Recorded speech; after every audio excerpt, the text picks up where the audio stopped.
चलिए, अब हमारे मार्केट्स में इसका किस तरह का असर होगा, हमारे सेंसेक्स निफ्टी का क्या होगा, इस पर बातचीत कर लेते हैं। हमारे साथ पीएचडी कैपिटल के founder and CEO Pradeep Haldar ji कार्यक्रम में शामिल हो रहे हैं। Pradeep sir, very good morning, बहुत स्वागत है आपका मनी लाइन पर। Good morning to you sir. Sir, जिस तरह के संकेत हैं, यूएस में जो जॉब्स रिपोर्ट आई है उसका यूएस के मार्केट्स पे रिएक्शन, आज जिस तरह से एशिया खुला है, एफआईज बिकवाली कर रहे हैं। रुपया मैं आपको बता देता हूँ, रुपया भी हमारा कमजोर बंद हुआ। शुक्रवार के सेशन में देखें तो नया रिकॉर्ड लो बनता हुआ दिखा, 85 वाला 85-97 पर बंद हुआ। और उसके साथ साथ हमारे जो फॉरेक्स के नंबर्स आए हैं, फॉरेक्स डेटा जो आया है वो भी देखें तो हमारा फॉरेक्स रिजर्व जो है वो 10 महीने के निचले स्तर पर पहुंचता हुआ दिखा है। $5.7 बिलियन घटकर $635 बिलियन के आसपास आता हुआ दिखा है। कुछ ऐसे लोग भी हैं जो कि शक्तिकांत दास, जो कि पूर्व आरबीआई गवर्नर हैं, उनकी आलोचना भी करते हुए नजर आ रहे हैं। खैर, हमारा वो टॉपिक नहीं है, लेकिन फिर भी हमारा जो विदेशी मुद्रा भंडार है वो हमारे लिए चिंता की बात है। लेकिन एक अच्छी या राहत की बात यह है कि जो आईआईपी ग्रोथ है वो अच्छी आती हुई दिखी है। शुक्रवार शाम को जो नंबर आया था वो 6 महीने की ऊंचाई पर पहुंच गया। 4.1% का अनुमान था, 5.2% का नंबर आया और 3.7% से बढ़कर ऑलमोस्ट 1.5% का जंप हमने बनता हुआ देखा है मंथ ऑन मंथ बेसिस पे।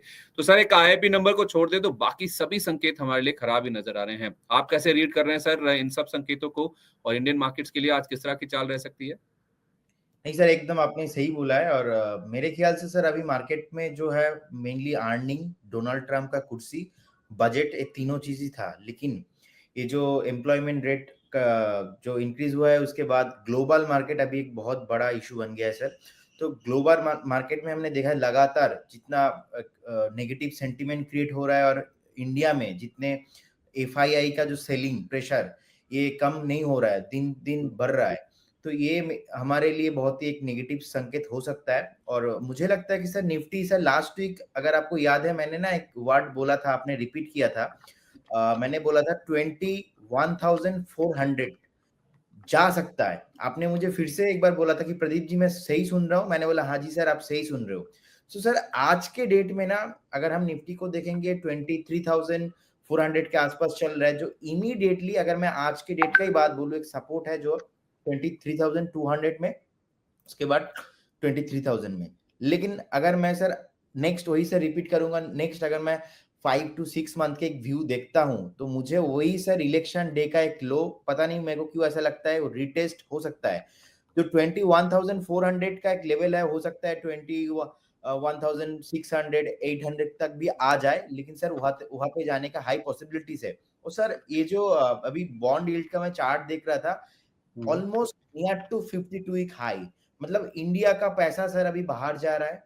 मतलब लोग अभी ना इक्विटी से थोड़ा शिफ्ट होके, मेरे को लगता है कि जो अच्छा अच्छा एसेट क्लास है लाइक गोल्ड में, इसमें अच्छे जगह पे वो फिक्स डिपॉजिट में शिफ्ट हो रहा है। तो इसलिए ना इक्विटी मार्केट में इतना सेलिंग आ रहा है। डीआईआई भी थोड़ा डर रहा है और एफआईआई से तो लगातार सेलिंग आ रहा है। अगर हम इंडिया फिक्स देखेंगे सर, लास्ट जो एक महीना है, एक महीने में ऑलमोस्ट 15 पर, एक महीने का मैं बात बोल रहा हूँ सर, 15% इंक्रीज हुआ है। सो अगर कभी भी 18 to 20 क्रॉस एक बार हो जाएगा तो ये ना मार्केट के लिए और एक नेगेटिव पॉइंट हो सकता है। तो according to my view sir, Donald Trump ji तो आ रहा है, लेकिन बजट भी एक बहुत बड़ा मुद्दा है। लेकिन मेरे लिए ग्लोबल संकेत एंड जो बॉन्ड यील्ड इंक्रीज हो रहा है, ये बहुत बड़ा टेंशन है।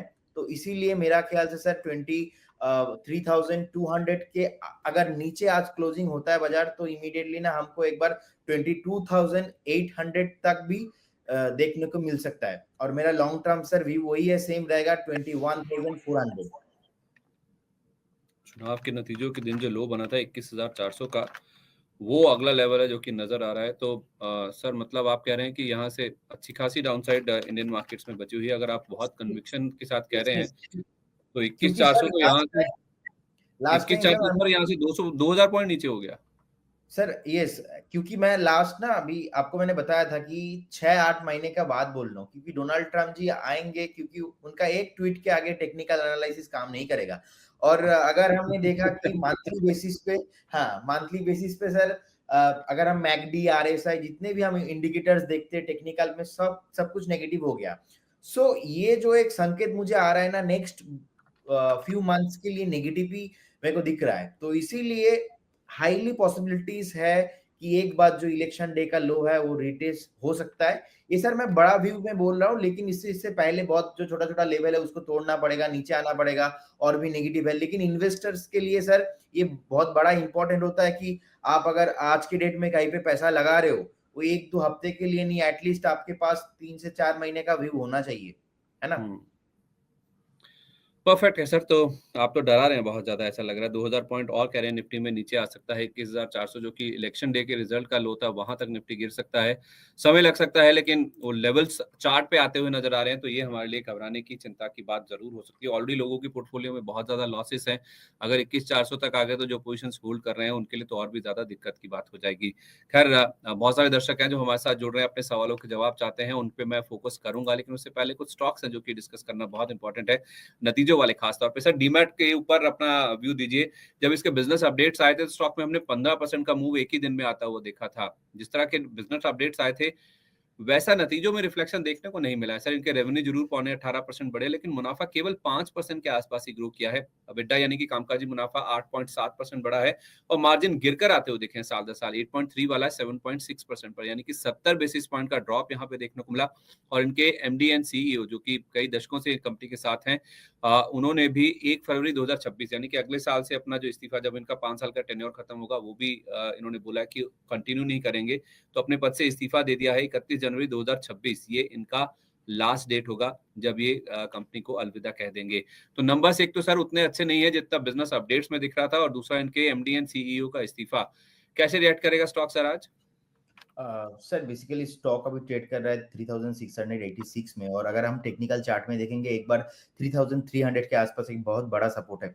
और सबसे बड़ा बात सर, लास्ट में देख रहा था कि अभी ना 20 जो डीएम है, 50 डीएम है, उसके नीचे मूविंग ट्रेड कर रहा है, लेकिन मेरे को लगता है सर लॉन्ग टर्म में स्टॉक बहुत बढ़िया है। और फंडामेंटली भी सर अगर हम देखेंगे स्टॉक 2 लाख ऑलमोस्ट 40,000 करोड़ के आसपास मार्केट कैप है। तो सर कंपनी बढ़िया है, हो सकता है कुछ नेगेटिव न्यूज के चलते थोड़ा स्टॉक करेक्शन हो जाए, लेकिन मेरे को सर बहुत ही अच्छा लगता है। और अगर किसी को एंट्री भी लेना है सर, यहाँ से 300-400 का पॉइंट अगर डिक्रीज होता है, कभी भी पॉइंट नीचे आता है, तब आप ले सकते हो। ठीक है, तो गिरावट पे नीचे मिले तो आप यहाँ पे एंट्री जरूर करके चल सकते हैं। फिलहाल के लिए देखा जाए तो चार्ट इसका बहुत ज्यादा अच्छा नहीं है। सर, कौन सा लेवल है जो आप देख रहे हैं अहम है, जहां पर आपको लगता है कि खरीदारी शुरू की जा सकती है डीमार्ट में? मुझे लगता है सर 3400 3300 एक लेवल है, यहाँ पे एक बेस बना है, क्योंकि 2022 का भी एक क्लोज सर 3255 है, एंड उसके बाद भी 23 में भी सेम हुआ है। तो multiple times sir chart pattern में रिपीट हुआ है। So as per the chart, as per the history, always history repeat itself. And definitely यहाँ से अगर हमको 300-400 पॉइंट डाउन मिलता है, मतलब 3200 से 3300 का लेवल, तो ये चार्ट के लिए एंड कंपनी के लिए बहुत ही फेयर वैल्यूएशन हो सकता है। ठीक है, तो 3400 से 3300 की रेंज में मिले तो डीमार्ट को आप खरीद के चल सकते हैं। दो नतीजे और आपके सामने रखता हूँ सर। एक तो है जस्ट डायल का, ईयर ऑन ईयर इनका रेवेन्यू 8.5% बढ़ा है, लेकिन जो मुनाफा है वो करीब 43% ग्रो किया है। 131 करोड़ का नंबर इन्होंने रिपोर्ट किया, और कामकाजी मुनाफा 44% बढ़ा है, 60 करोड़ वाला 87 करोड़ हो गया, और मार्जिन भी पौने 23% वाले 30% के पार जाते हुए दिखे हैं। तो एक तो जस्ट डायल जो कि नंबर्स पे रिएक्ट करेगा, और दूसरा है पीसीबीएल यानी कि फिलिप्स कार्बन ब्लैक। इनका मुनाफा करीब करीब 40% घटकर आया, बावजूद इसके कि रेवेन्यू 21% बढ़ा है, EBITDA पौने 14% बढ़ा है, लेकिन मार्जिन इनके कमजोर हुए हैं। 17% के आसपास थे, वो घटकर 16% के भी नीचे आ गए हैं। तो फिलिप्स कार्बन ब्लैक, सर आप कोलकाता से हैं, तो फिलिप्स कार्बन ब्लैक तो आप काफी कीनली ट्रैक करते होंगे, ये गोयनका ग्रुप की कंपनी है। और दूसरा जस्ट डायल, इन दोनों नंबर्स पे अपना रिएक्शन दीजिए। सर फिलिप्स कार्बन में मुझे लगता है जो एक डेली चार्ट में जो एक वीकली 200 वीकली मूविंग एवरेज है, जस्ट सपोर्ट जोन में आ चुका है, ऑलमोस्ट 365 के आसपास। मेरे को लगता है कि एक बार सपोर्ट लेना चाहिए। और अगर रही बात जाजडाइल का सर, मैं एक इंटरेस्टिंग बात आपको बता रहा हूँ। आज से 2 साल पहले, मतलब 2021 से स्टार्ट करके अभी तक कभी भी जाजडाइल ने ना अपना जो मंथली चार्ट है, मंथली चार्ट का एवरेज ब्रेक नहीं हुआ। उसके बाद अगर मैं चार्ट में देख रहा हूँ कि अप्रैल 2023 से आज तक कभी भी अपना वीकली चार्ट का जो एवरेज प्राइस है वो ब्रेक नहीं किया।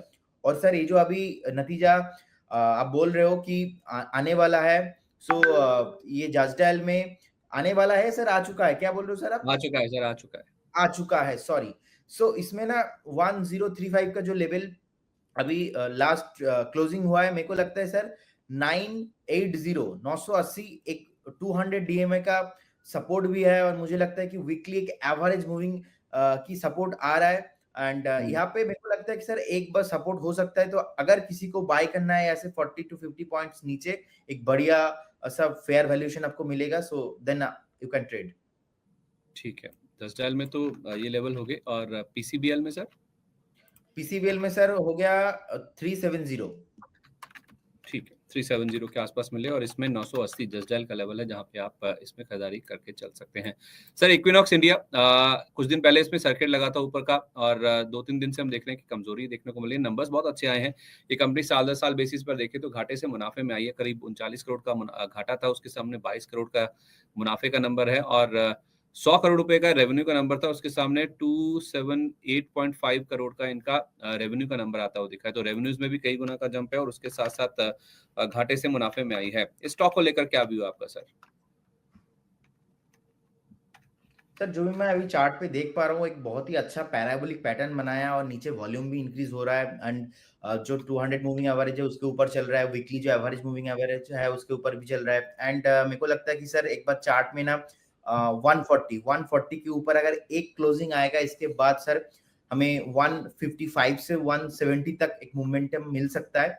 लेकिन सर बहुत ही इंपॉर्टेंट जो जोन है 130, इसके ऊपर मेंटेन करना बहुत ही इंपॉर्टेंट है। अगर बाय चांस मार्केट जो अभी सर इतना वॉलेटाइल है, अगर एनी हाउ 130 के नीचे क्लोजिंग देता है, तो मेरे को लगता है एक बार डाउनफॉल भी आ सकता है। So you need to wait at least 140 के ऊपर जो ब्रेकआउट आना है उसको आ जाए, उसके बाद आप एंट्री ले सकते हो। तो 155 160 बोला ना सर, 140 पार हो गया तो? Yes yes. चलिए ठीक है। तो इक्विनॉक्स इंडिया, इसके नंबर्स बहुत अच्छे आए हैं। उसका 140 का लेवल आप किनली वॉच कीजिए, अभी 132 के आसपास है। अगर 140 पार हो गया तो 155 160 तक के जो लेवल्स हैं वो भी स्टॉक में देखने को मिल सकते हैं। तो बहुत इंपॉर्टेंट होगा देखना कि किस तरह से स्टॉक रिएक्ट करता है नंबर्स के ऊपर, जहाँ तक बात है। इसके अलावा सर अदानी विल्मर पे भी आपका व्यू दे दीजिए, फिर मैं कुछ दर्शकों के सवालों की ओर बढ़ूंगा। इनफैक्ट आज रिटेल निवेशकों के लिए इनका जो ओएफएस का पार्ट है वो खुलेगा फ्राइडे को, यानी कि 10 तारीख को। नॉन रिटेल का जो पोर्शन है वो फुली सब्सक्राइब हो गया था, और इसमें अदानी ग्रुप ने 1.51% का जो एक ओवर सब्सक्रिप्शन है उसका जो विकल्प है वो चुनने की भी बातचीत करी है। तो एक तरह से देखा जाए 13.5% का बेस ऑफर था, उसके सामने ये 1.5% और बेचे, तो कुल मिला के 15% हिस्सेदारी बिक सकती है इस ओएफएस में। आज इसका रिटेल का पोर्शन खुलेगा। क्या करना चाहिए सर? 15% डिस्काउंट पे था गुरुवार की क्लोजिंग पे जो भाव आया था उसका फ्लोर प्राइस ओएफएस का। क्या रिटेल निवेशकों को पैसा लगाना चाहिए? क्योंकि अभी भी जिस भाव पर अदानी विल्मर का शेयर खड़ा है सर, उस भाव से तो नीचे ही है। अगर 275 पे मिल रहा है तो क्या रिटेल निवेशकों को जाना चाहिए इसके लिए? संदीप जी, अदानी ग्रुप को लेके मैं ना थोड़ा मतलब अगर वैल्यूएशन से बहुत नीचे है तो मैं पॉजिटिव हूँ। ओवर वैल्यूएशन पे तो नहीं लेना है, number one. Number two, particular जो काउंटर है अदानी विल्मर, आप अगर देखेंगे जब आईपीओ हुआ था उसके बाद से ही थोड़ा बहुत परफॉर्मेंस के बाद एकदम नीचे आ गया, और परफॉर्मेंस ही नहीं कर रहा है। ऑलमोस्ट सारे कंपनी चला, ओनली फॉर अदानी ग्रुप में एक ही ऐसा स्टॉक है जो अदानी विल्मर तो चला नहीं। और 2023-24 में परफॉर्मेंस ही नहीं हुआ, और अभी भी ऑलमोस्ट 52 वीक लो के आसपास ट्रेडिंग हो रहा है। तो मेरे ख्याल से एक बार मेरा नेगेटिव व्यू रहेगा इस पर्टिकुलर काउंटर को लेके। अगर मेरे ख्याल से देखिए सर, मैं चार्ट देखता हूँ तो एक बार वीकली मंथली जो है सस्टेनेबल होगा, ब्रेकआउट होगा, तब मेरे लिए इजी रहेगा। लेकिन ये जो चार्ट सर अभी मैं देख पा रहा हूँ, मेरा यही सलाह रहेगा कि इस बार इस काउंटर को एक बार अवॉइड किया जाए। बाद में देखेंगे सर, बहुत सारा स्टॉक है, पर्टिकुलर इस टाइम पे थोड़ा नेगेटिव व्यू है। मतलब आप कह रहे हैं कि 275 पे भले ही मिल रहा है ओएफएस में, लेकिन अदानी विल्मर के ओएफएस में रिटेल निवेशक पैसा ना लगाएं, स्टॉक को अवॉइड करें।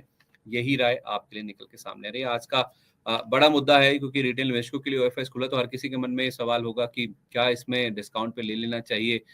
320 325 के आसपास तक ये पहुंच गया था, और वहां से 275 अगर आ रहा है, 50 रुपए के आसपास का फॉल मिल रहा है, पैसा लगाने का ऑप्शन है। तो अपना जो लालच है उसको थोड़ा सा कंटेन कीजिए, इससे दूर रहिए। यही राय फिलहाल निकल के सामने आ रही है अदानी विल्मर के ओएफएस की, जहाँ तक बात है। नॉन रिटेल हिस्सा भर गया, कोई दिक्कत नहीं है, आप इससे दूर रहिए, आपको इसमें पैसा नहीं लगाना है, हमें प्रदीप जी यही बता रहे हैं। इसके अलावा सर एक इंटरआर्क बिल्डिंग प्रोडक्ट्स पे अपनी राय दे दीजिए। इनको टाटा प्रोजेक्ट से 221 करोड़ रुपए का ऑर्डर मिला है, सेमीकंडक्टर और लिथियम आयन बैटरी सेक्टर से ये ऑर्डर मिला है। आपकी क्या राय होगी सर, अगर आप इंटरआर्क बिल्डिंग प्रोडक्ट्स को ट्रैक करते हो? ज्यादा लंबा समय तो नहीं हुआ इसको लिस्ट हुए, लेकिन इसके चार्ट जितने भी फॉर्म हुए अभी। ओके सर, पर्टिकुलर काउंटर मैं एक्चुअली ट्रैक नहीं करता, तो मेरा चार्ट में नहीं आ रहा है। चलिए ठीक है, नो वरी सर, कोई दिक्कत नहीं है। इस बीच रुपया जो खुला है 86 रुपए के पार खुलता हुआ दिखा, 86 रुपए 21 पैसे का नया जो रिकॉर्ड लो है वहां पर रुपया खुलता हुआ दिखा। तो हमारे लिए जो दिक्कत की बात है, जिस तरह से डॉलर इंडेक्स में सर जा रहा है, जैसा हमें शौर्य बता रहे थे, उसका इम्पैक्ट आज हमने रुपए में भी बनता हुआ दिखा है। तो उसका जो इम्पैक्ट है वो कहीं ना कहीं हमारे लिए क्रूड के हिसाब से भी बनेगा, क्योंकि क्रूड हम इम्पोर्ट करते हैं। सर एक बार ऑयल एंड गैस सेक्टर पर खासतौर पर जो ऑयल प्रोड्यूसिंग कंपनीज हैं, ओएनजीसी, ऑयल इंडिया जैसी और ओएमसीज जैसी, क्योंकि रशिया के ऊपर जो सैंक्शन लगाए गए हैं रशियन क्रूड के ऊपर, उसका इम्पैक्ट हमारे लिए जो सप्लाईज हैं उसके ऊपर आता हुआ दिखेगा। हमारे पास जो रशिया से सस्ता क्रूड आ रहा था, जिसका ओएमसीज ने काफी फायदा लिया भी है, अब वो बेनिफिट शायद नहीं आता हुआ दिखेगा ओएमसीज को। तो ओएमसीज वैसे भी हाई लेवल से काफी करेक्ट हो चुकी हैं। अभी आपकी क्या राय बन रही है उन पर सर? सर मेरे ख्याल से सर अभी जो है ना, एक नेगेटिव सेंटीमेंट हो सकता है थोड़ा। और बेसिकली आप जो कह रहे थे कि एक जो ऑयल सेक्टर है पूरा, अगर मैं ओएनजीसी एंड जो इंडियन ऑयल, जो आईओसी, जो भी मैं बात कर रहा हूँ सर, पर्टिकुलर काउंटर सारा आप देखिए, लास्ट 3 महीने का डेटा, 3 महीने का डेटा अगर आप देखते हो तो देखेंगे कि एक नेगेटिव फॉल आया है।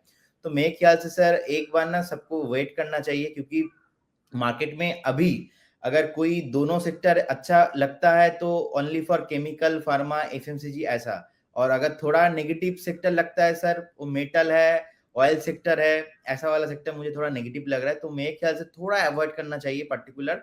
एंड क्योंकि सर अभी इतना एक नेगेटिव सेंटिमेंट बन रहा है मार्केट के लिए, तो एक बार वेट करना है, पेशेंस रखना है, कोई जल्दबाजी नहीं है सर मेरा।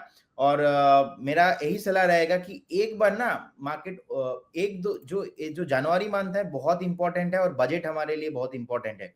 तो उससे पहले जो सेंटीमेंट बनेगा, अकॉर्डिंग उसके बाद ही हम व्यू दे सकते हैं। फिलहाल अभी के लिए सर न्यूट्रल व्यू रहेगा मेरा, एक बार वेट कीजिए। ठीक है, न्यूट्रल रिव्यू रहेगा, ये फिलहाल राय निकल के सामने आ रही है। सर एक बार बस मुझे एक बीपीसीएल या आईओसी पे एक मुझे व्यू दे दीजिए, क्योंकि हाल फिलहाल ये बहुत करेक्ट हुए हैं। और आज का जो मूव है, जिस तरह से कच्चा तेल उछला है, 3 महीने की नई ऊंचाई पर पहुंचा है, $81 का लेवल भी पार हुआ है। क्या इससे आप कहेंगे कि पूरी तरह से अवॉइड करना है, दूर रहना है? सर बीपीसीएल का अगर मैं देखूं सर, 277 में क्लोज हुआ था, तो सर इमीडिएटली बेसिस पे कोई सपोर्ट मुझे चार्ट पे नहीं दिख रहा है। जो सपोर्ट है ऑलमोस्ट 250 के आसपास है।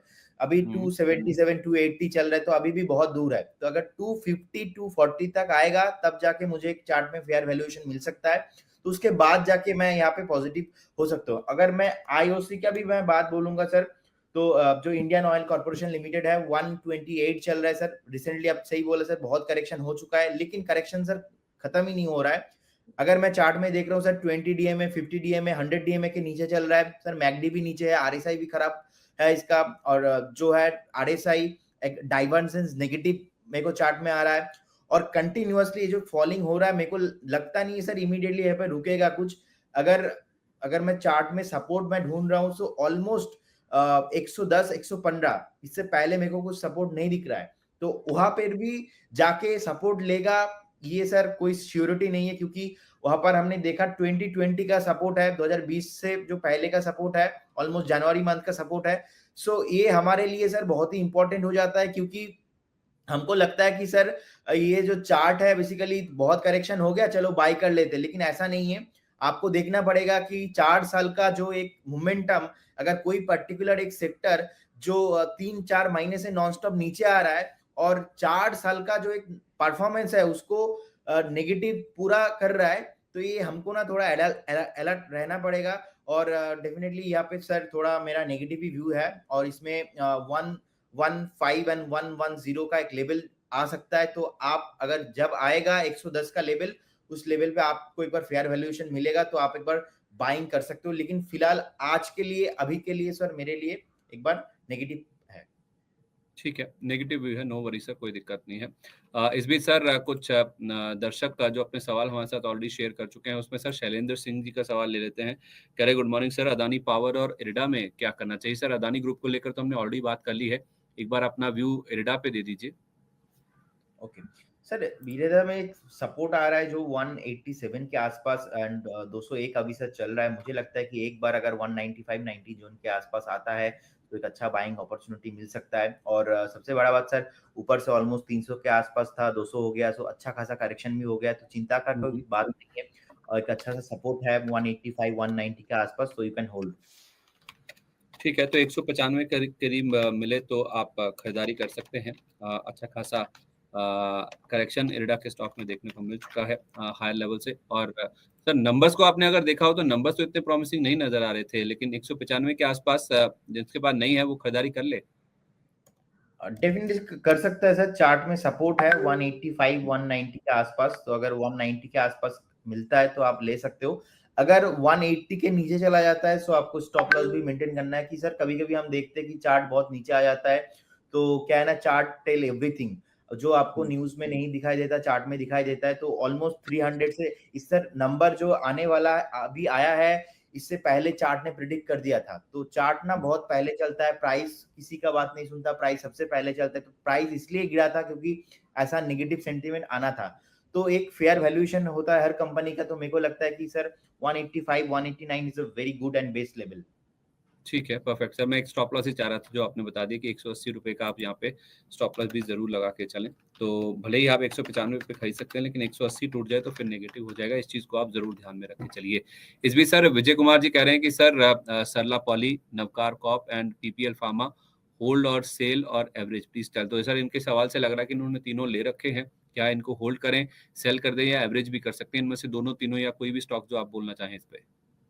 ओके, तो जो सरला पॉली में जो है सर एक पैराबोलिक पैटर्न बनाया है, और अगर मैं देखता हूँ चार्ट को, एक अच्छा सा बेस बनाता है और एक साइकिलिक चलता है। जो साइकिलिक चल रहा है इसमें हमने देखा कि 1 ऑलमोस्ट 30 से लेके अभी आ गया 97 में ऑलमोस्ट। सो अभी सर नियर टू सपोर्ट है, ऑलमोस्ट 90 के आसपास, 88 के आसपास एक बड़ा सपोर्ट है।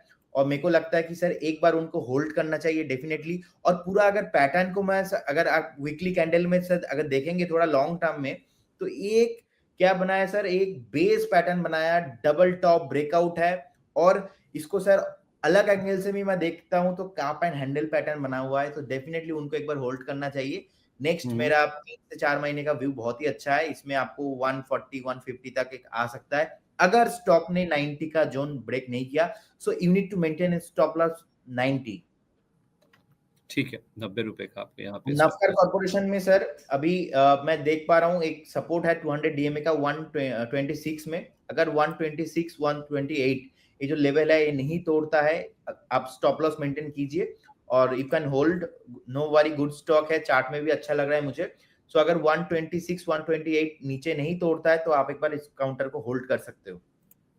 ठीक है, परफेक्ट है सर। तो ये तो बात हो गई इस स्टॉक की। सर इसके अलावा 2-3 खबरें और भी हैं जिसमें बायोकॉन है, इनकी जो सब्सिडरी है बायोकॉन बायोलॉजिक्स, उनकी मलेशिया यूनिट को यूएस एफडीए से वीएआई यानी कि वॉलंटरी एक्शन इंडिकेटेड का जो दर्जा है वो मिला है। तो वो स्टॉक उसके ऊपर रिएक्ट करता हुआ दिखेगा। इनफैक्ट बायोकॉन को लेकर तो आज एक किसी ब्रोकर की रिपोर्ट भी आई है। रिपोर्ट में भी कुछ पॉजिटिव साइड पे देखने को मिला। हाँ, बैंक ऑफ अमेरिका की रिपोर्ट है, उन्होंने बाय रेटिंग मेंटेन की है और टारगेट प्राइस बढ़ाकर कर दिया है 435 रुपए का। स्टॉक पिछले हफ्ते सर अच्छा चला भी है और आज जो न्यूज आई है वो भी सपोर्टिव है और एक न्यूज जो रिपोर्ट आई है ब्रोकर की वो भी पॉजिटिव साइड पे है। इसके अलावा एनएलसी इंडिया इनकी सब्सिडरी है, एनएलसी इंडिया रिन्यूएबल्स करके उन्होंने एक जॉइंट वेंचर किया है असम पावर डिस्ट्रीब्यूशन के साथ। ये जॉइंट वेंचर किया है असम में सोलर पावर प्रोजेक्ट डेवलप करने के लिए। और तीसरा नाम है सर एमएनएम का। यहाँ पे ब्रिटिश इंटरनेशनल इन्वेस्टमेंट ने जो 2022 में कमिटमेंट किया था निवेश करने का, वो उन्होंने पूरा कर लिया है। जो लास्ट ट्रांच है निवेश की 650 करोड़ रुपए की, वो भी कंपनी में इन्वेस्ट कर दी गई है, जो महिंद्रा ग्रुप की इलेक्ट्रिक कारोबार से जुड़ी हुई जो सब्सिडरी है उसमें। तो एमएनएम, बायोकॉन और एनएलसी इंडिया पर आपका व्यू दीजिए। सर बायोकॉन में मेरा व्यू एकदम पॉजिटिव है, क्योंकि लास्ट वीक में भी हमने देखा है कि अच्छा खासा रैली बना था काउंटर में। और अभी सर फिलहाल जो है काउंटर 360 के आसपास चल रहा है, तो मेरे को लगता है कि सर एक बार आपको इमीडिएटली बेसिस पे 400 का लेवल आ सकता है। और बायोकॉन के जो कंपनी का प्रॉफिट सर ऑलमोस्ट है जो 1800 करोड़ के आसपास प्रॉफिट है, जो कि बहुत ही अच्छा माना जाता है। और ये जो सेगमेंट है सर, सेगमेंट ही अभी अच्छा चल रहा है, तो मेरे ख्याल से बायोकॉन में no doubt you can hold. And ये सर बेसिकली ना 20 डीएमए के ऊपर चल रहा है, 50 डीएमए के भी ऊपर चल रहा है, तो मेरे को लगता है कि सर एक बार आपको डेफिनेटली होल्ड करना चाहिए। और महिंद्रा महिंद्रा पे सर अभी एक बेस पैटर्न बना है और मेरे को लगता है कि सर नियर टू ब्रेकआउट है। चार्ट में एक रेसिस्टेंस मेरे को अभी लग रहा है, वो है 3150 3150 का लेवल अगर एक बार ब्रेक होता है सो महिंद्रा महिंद्रा नीला खुला आकाश में चला जाएगा, एकदम 52 वीक हाई में चला जाएगा। और मेरे को लगता है कि सर एक बार इस स्टॉक के लिए बहुत ही बढ़िया हो सकता है। मैं बहुत ही पॉजिटिव हूँ महिंद्रा महिंद्रा को लेके, क्योंकि सर लास्ट ना 4 साल 5 साल इन्वेस्टर्स को बहुत पैसा बना के दिया है। और मैं ऐसा स्टॉक सर बहुत ही पसंद करता हूँ जो स्टॉक्स इन्वेस्टर्स को पैसा बना के देता है।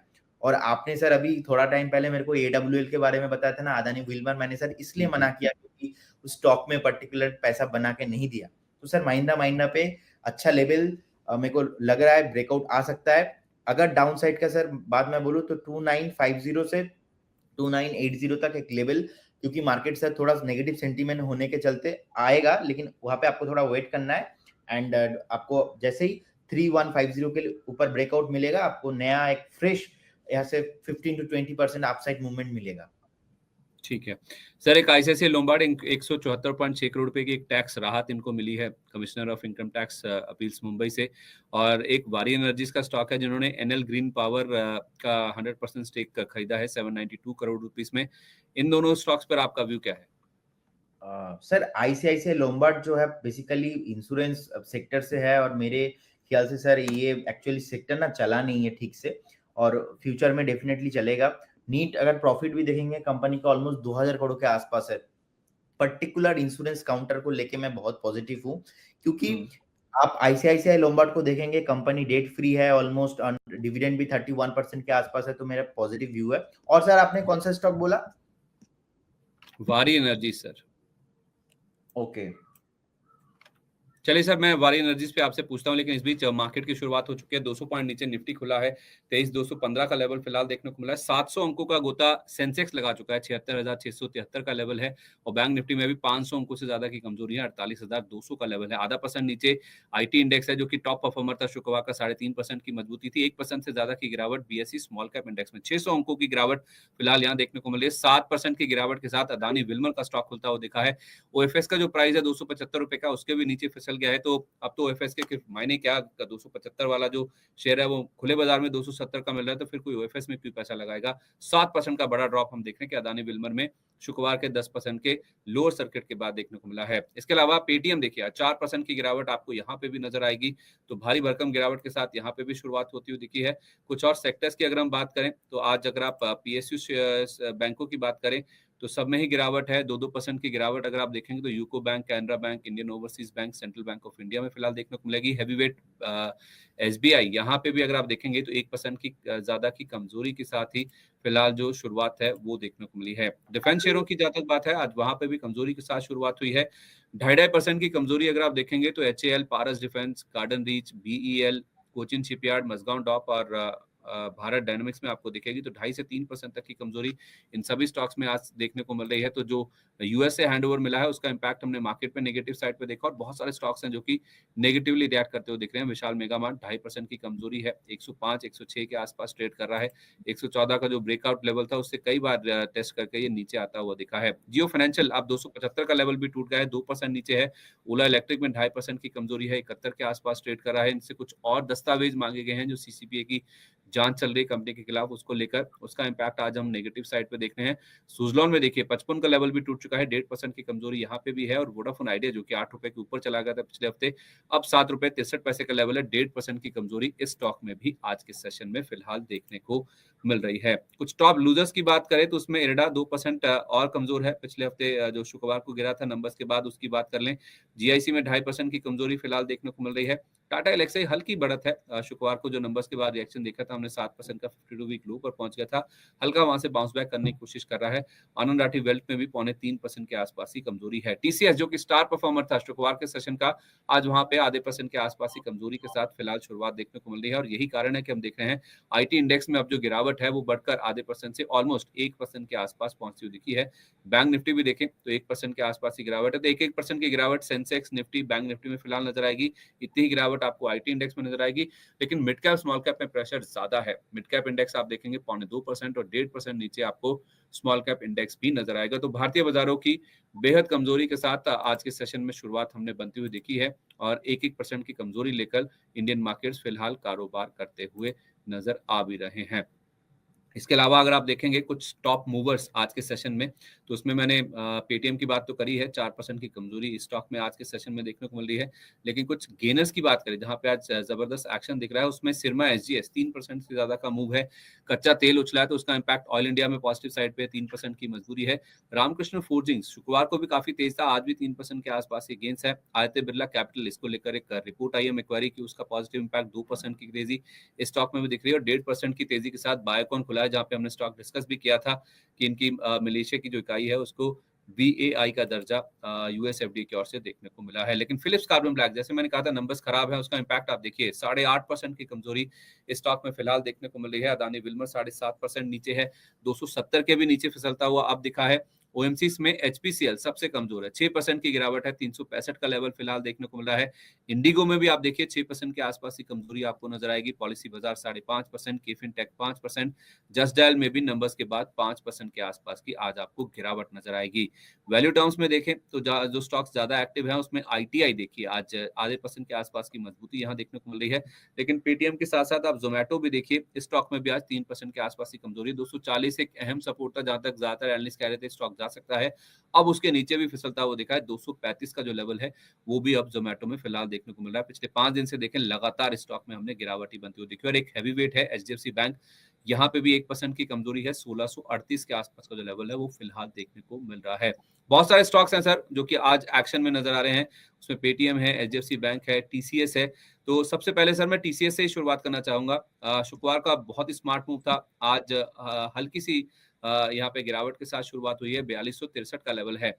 Overall sir IT as a pack को लेकर आपका क्या व्यू है और TCS के नंबर जिस तरह से आए हैं उसके बाद कोई आपका व्यू बदला है इस पूरे सेक्टर को लेकर?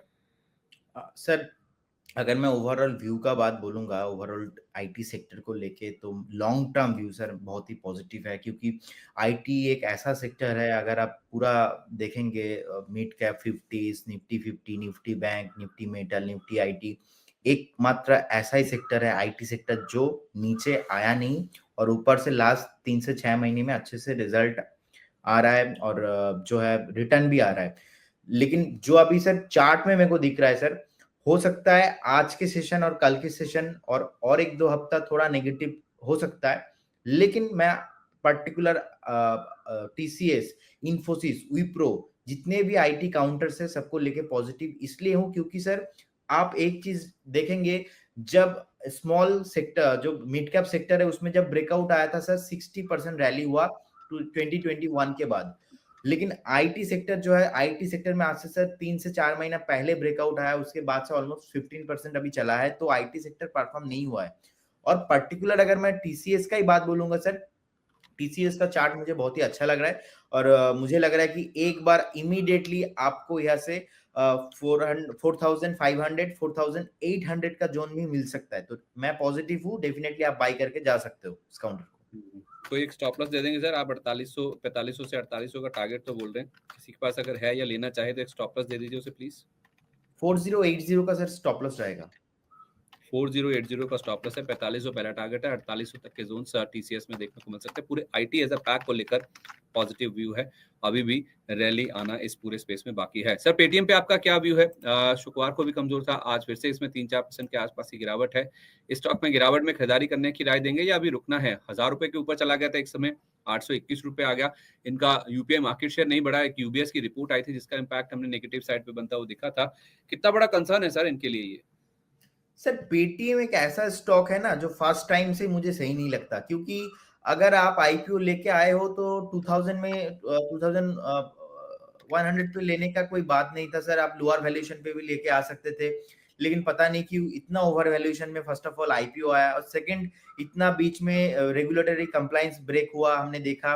और यूपीआई अगर सर आप मार्केट शेयर की बात बोलेंगे, अभी नंबर 1 है फोन पे, सो इनका मार्केट शेयर भी नहीं गिरा, ऊपर नहीं आया, और लोअर साइड से सर बाउंस बैक आया है 400-500 तक से, अभी देखा हमने 1000 तक भी आया है। लेकिन मेरे को लगता है कि सर यहाँ पे इन्वेस्ट करना भी सही नहीं है, क्योंकि एक कोई जस्टिफिकेशन सस्टेनेबल ग्रोथ फाइनेंशियल्स में चैलेंजेस है और इतना कंप्लायंस है मेंटेन करने के बाद कैसे कंपनी सस्टेन करेगा, that is a very big question. तो मुझे लगता है सर एक बार जो इन्वेस्टर्स है उनको डेफिनेटली वेट करना चाहिए।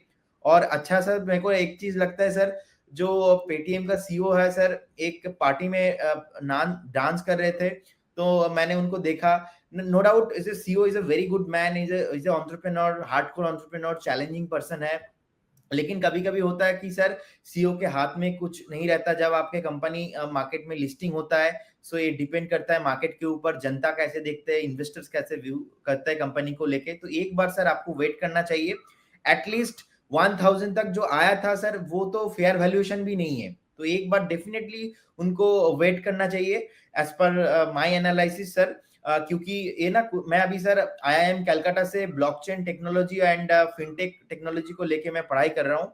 और वहाँ पे भी मेरा पेटीएम को लेके केस स्टडी था और यूपीआई में कौन सा बेटर हो सकता है। तो हमारे जो रिसर्च है, रिसर्च में भी यही आया था सर कि फोन पे का अभी नंबर 1 मार्केट है, लेकिन उसमें तो अभी चलो लिस्टिंग नहीं है, लेकिन पेटीएम में सर अभी मेरा नेगेटिव व्यू है। नेगेटिव व्यू है पेटीएम की जहाँ तक बात है। सर एक बार इंडिगो का चार्ट देख के भी बताइए यहाँ पे किस तरह का रुझान बन रहा है। मैं भी इसका चार्ट ही देख रहा था सर, सितंबर में इसने 5000 का लेवल भी पार किया था और अब ये स्टॉक आ गया है 4000 के आसपास, यानी कि हायर लेवल से ऑलमोस्ट 20% का करेक्शन इसमें देखने को मिल चुका है। क्या करना चाहिए सर, ये जो गिरावट हो रही है क्या ये खरीदारी करने का मौका है या अभी रुकें और वेट करें और नीचे आ सकता है ये? सर नियर टू सपोर्ट है, बहुत ही सपोर्ट के आसपास आ गया है। 3800 एक सपोर्ट जोन है, 3850 एक सपोर्ट जोन है। मेरे को लगता है कि सर अगर आपको लॉन्ग टर्म आप इन्वेस्टर हो, थोड़ा थोड़ा करके आप बाई कर सकते हो, पार्शियल बाई कीजिए, इमीडिएटली बेसिस पे इन्वेस्ट नहीं करना क्योंकि मार्केट को लेकर लॉन्ग टर्म सेंटीमेंट नेगेटिव है। तो एक बार अगर कभी भी आपको यहाँ से 100 पॉइंट 150 पॉइंट डाउन साइड मिलता है, that is very very very good support zone, so you can buy. ठीक है, लंबी अवधि का नजरिया है तो इंडिगो के शेयर में आप धीरे धीरे खरीदारी करके चल सकते हैं, जितना नीचे मिले उतना अच्छा है। लॉन्ग टर्म का व्यू आपका हो तो आपके लिए यहाँ पे बेटर रणनीति बनती हुई नजर आ सकती है। सर एक बार हमने टीसीएस की बात कर ली, एक बार एचडीएफसी बैंक पे भी अपना व्यू दे दीजिए। इसने हाल ही में बहुत दिन हुए नहीं है जब अपना 1880 रुपए का ऑल टाइम हाई टच किया था, उस समय हर कोई कह रहा था कि एक ऐसा ब्रेकआउट हुआ है शायद स्टॉक वापस आएगा ही नहीं, इस बार रिट्रेस ही नहीं होगा। स्टॉक सर 1650 रुपए के भी नीचे आ गया है। नो डाउट एफआईएस की बिकवाली, सेंटीमेंट हावी हुआ है, उसका इम्पैक्ट स्टॉक पे दिखा है। लेकिन सर जिसका लॉन्ग टर्म का व्यू है, क्या वो धीरे धीरे इसमें एक्यूमुलेशन स्टार्ट कर सकता है? डेफिनेटली सर एचडीएफसी बैंक बहुत ही अच्छा बैंक है और in terms of profitability, NPN, everything. So HDFC bank में मुझे लगता है कि सर एक बार आपको यहाँ से भी एक 40-50 रुपीस का करेक्शन मिल सकता है, क्योंकि सर ओवरऑल बैंक निफ्टी अभी हमने देखा कि थोड़ा करेक्शन आ रहा है और लास्ट 2-3 हफ्ते से करेक्शन आ रहा है, तो इसीलिए थोड़ा प्रेशर बना हुआ है। और एचडीएफसी बैंक सर मैं आज अभी भी याद है, एचडीएफसी बैंक को कभी भूलूंगा नहीं। पहले लोग बोलते थे कि सर एचडीएफसी बैंक कभी 10% गिरेगा ही नहीं, 20% गिरेगा ही नहीं। सर कोविड में हमने देखा स्क्रीन के ऊपर एचडीएफसी बैंक वाला बैंक भी 10% नीचे आ जाता है। मतलब 5 मिनट के अंदर सर्किट लग गया था उस टाइम पे एचडीएफसी बैंक पे, एक एक दिन, जिस दिन जब कोरोना क्राइसिस चल रहा था, मैंने देखा सर। तो अभी जो एचडीएफसी बैंक का अगर मैं लॉन्ग टर्म प्रॉफिटेबिलिटी का बात करूं, सस्टेनेबिलिटी की बात करूं सर, बहुत ही बढ़िया है। मेरे को लगता है ये जो सेंटीमेंट अभी बन रहा है ये टेम्पोररी है, ये सस्टेनेबल नहीं रहेंगे। सो अगर कोई भी निवेशक चाह रहा है कि मैं इन्वेस्ट करूं, तो डेफिनेटली आपको एक पार्शियल इन्वेस्टमेंट यहाँ पे करना चाहिए। और अगर बाई एनी हाउ यहाँ से 40-50 रुपीज नीचे आता है, जो कि आना भी चाहिए मुझे लगता है, तो वहां पे भी आपको निवेश करना चाहिए। ठीक है, तो एचडीएफसी बैंक में 40-50 रुपए का और फॉल आ सकता है, लेकिन इसमें गिरावट पर आपको खरीदारी ही करके चलनी चाहिए। कुछ और एक्टिव स्टॉक्स की बात करें सर, जिनमें आज एक्शन ज़्यादा देखने को मिल रहा है, उसमें कल्याण ज्वेलर्स 4% नीचे है। इसमें तो इनफैक्ट हम देख रहे हैं सर कई दिनों से लगातार गिरावट हो रही है, यहाँ पे एक नेगेटिव ट्रेंड चल रहा है। लेकिन सर बायोकॉन आपने बोला कि आपका पॉजिटिव व्यू है, पहले भी हमारी बात हुई है। एक बार इंडसइंड बैंक में देखिए सर, ऑलमोस्ट आपने 52 वीक लो पर पहुंच गया था पिछले हफ्ते की जहां तक बात है, और वहां से थोड़ा बाउंस बैक दिखा रहा है। 3 दिन लगातार गिरा है, उसके बाद आज जो एक बाउंस बैक आया है, क्या ये सस्टेनेबल है या फिर हायर लेवल्स पे मिले उछाल पर निकलना ही चाहिए स्टॉक से? IndusInd bank yes. Okay sir, IndusInd bank जो मेरे को अभी दिख रहा है कि यहाँ पे ना मेरे को लग रहा है कि एक बार आप कंपेयर करते हैं like HDFC bank and all others, so मुझे लगता है कि एक बार ना यहाँ से भी और 30-40 रुपीस का करेक्शन आ सकता है, क्योंकि नीचे जो एक सपोर्ट था, सपोर्ट भी टूट चुका है, और मुझे लगता है कि एक बार इंडसइंड बैंक से यहाँ से भी मिनिमम 100 रुपीस का करेक्शन आ सकता है। और इनका पर्टिकुलर इस बैंक का सर नॉन परफॉर्मिंग जो एसेट है लास्ट क्वार्टर में वो भी थोड़ा बढ़ा है, सो मेरे को थोड़ा चिंता ज्यादा है इस बैंक को लेके। अगर आपको बाइंग करना है सो शिफ्ट कीजिए अदर्स बैंक पे, अगर आपको ऑलरेडी पोजीशन है तो एक बार सर आप 920 एंड 925 का एक स्टॉप लॉस के साथ आप काउंटर को होल्ड कीजिए, यही मेरा सलाह रहेगा इस पर्टिकुलर काउंटर को लेके। ओके ठीक है, 200 पॉइंट के आसपास की गिरावट के साथ बाजार आप देखिए निफ्टी आपको स्टेबल होता हुआ नजर आएगा। हालांकि आज हम 23,200 के नीचे भी फिसल गए थे अभी तक जो 14-15 मिनट का कारोबार हुआ है बाजार में, लेकिन अब 23,250 के आसपास यानी कि लोअर लेवल से थोड़ी सी रिकवरी की जो कोशिश है वो फिलहाल मार्केट्स में देखने को मिल रही है। कमजोर शुरुआत हुई थी, कमजोर शुरुआत के बाद बाजार थोड़ा सा संभलने की कोशिश कर रहे हैं। 23,250 के आसपास 200 पॉइंट की गिरावट के साथ आपको निफ्टी नजर आएगा। 550 पॉइंट नीचे 76,816 का लेवल आपको सेंसेक्स पे नजर आएगा और निफ्टी बैंक में भी 350 अंकों के आसपास की गिरावट है। 48,450 के ऊपर फिलहाल ये ट्रेड कर रहा है। लोअर लेवल से थोड़ी रिकवरी यहाँ पे भी देखने को मिली है और निफ्टी आईटी इंडेक्स और स्मॉल कैप इंडेक्स में भी लोअर लेवल से थोड़ा सा हमने बाउंस बैक देखा है। बाजार संभलने की कोशिश कर रहा है, लेकिन देखते हैं कहाँ जाके सेटल होता है। अभी तो 15 मिनट की शुरुआत हुई है। एक बार की यूएस में जिस तरह का हमने हैंडओवर देखा था यूएस से, उसका रिएक्शन हमने ऑलरेडी मार्केट्स पे देख लिया है। जो स्ट्रॉन्ग जॉब रिपोर्ट आई है उसका असर हमने एशियन मार्केट्स पे देखा था और वैसा ही कुछ रुझान हमने आज इंडियन मार्केट्स पे भी बनता हुआ देखा है। लेकिन हमारा ज्यादा फोकस स्टॉक्स पर है और स्टॉक्स की जहां तक बात है सर, एक जुबिलेंट इंग्रेविया, इसका चार्ट अगर आप देख पाए 4 दिन की गिरावट के बाद यदि स्टॉक बाउंस बैक कर रहा है, 750 का लेवल है, क्या इसमें तेजी आगे बरकरार रह सकती है? इन लेवल्स पे आप खरीदारी करने की राय देंगे या इसमें भी थोड़ा रुकना चाहिए, अभी होल्ड करें? सर आपने मेरा मन का बात बोल दिया। आज के लिए आज का पिक सर मैं जुबिलेंट इंग्रीवा ही लेके आया हूँ, लेकिन बहुत टाइम से मौका नहीं मिल रहा है तो बता नहीं पा रहा था आपको।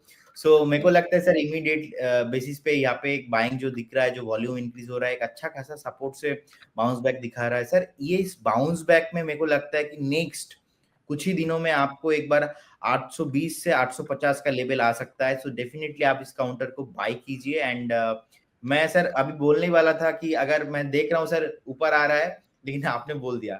मैं बहुत पॉजिटिव हूँ सर पर्टिकुलर काउंटर को लेके, क्योंकि सर एक सपोर्ट जो बना था, सपोर्ट बनाने के बाद अभी ऊपर आ रहा है। और सबसे बड़ा बात, एक बेस बनाया था ऑलमोस्ट 385 से लेके 340 सॉरी 785 से लेके 740 के जोन पे। सो अभी जो 749 750 चल रहा है, मेरे को लगता है कि सर एक बार आपको 820 से 850 का लेवल नेक्स्ट वीक में या तो और 1-2 हफ्ता लग सकता है, लेकिन आपको आ जाएगा चार्ट में सर दिख रहा है।